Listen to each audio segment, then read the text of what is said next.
ओम शांति। आज हम मोहजीत राजा की कथा सुनेंगे। एक बार एक राजकुमार अपने सिपाहियों के साथ शिकार पर जाता है। वह काफी अच्छा शिकार करना जानता था। शिकार करते करते काफी दूर निकल जाता है। सिपाही पीछे छूट जाते हैं। जैसे ही उसको अकेले होने का एहसास होता है, वो वहीं रुक जाता है। उसको प्यास लगी हुई थी, तो उसने आसपास देखा तो एक कुटिया थी। वो उसके अंदर गया। उसने देखा वहां पर एक साधु ध्यान मग्न अवस्था में बैठा हुआ है। उसने उससे पानी मांगा तो संत ने आंखें खोली, उसका परिचय पूछा। तो राजकुमार ने बताया कि मैं एक ऐसे राजा का बेटा हूं जिसने मोह को जीता हुआ है। तो संत को यकीन नहीं हुआ।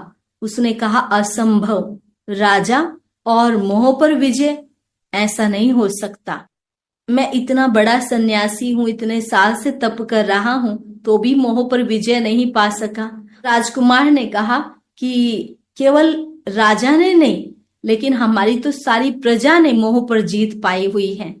तो संत को तो बिल्कुल यकीन ना हो। तो राजकुमार ने कहा, अगर यकीन नहीं है तो आप मेरी परीक्षा ले सकते हो। तो संत ने कहा कि तुम ये कमीज उतार कर दूसरी पहन लो। और उसने उसकी कमीज को खून में डुबोया और उसको लेकर के उसके नगर में चला गया।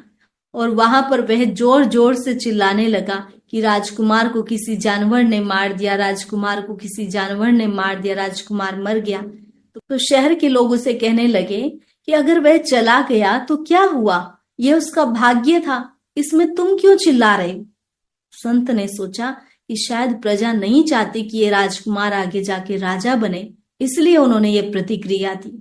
तो उस कमीज को लेकर के वो महल में पहुंचता है और उसके भाई बहनों को वो बात सुनाता है।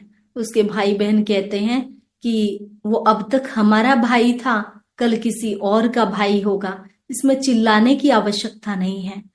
तो संत को लगता है कि शायद बहन को ये भाई ज्यादा पसंद होगा और भाई को लगता होगा शायद राज्य अब मुझे मिल जाएगा, इसीलिए उन्होंने ये प्रतिक्रिया दी।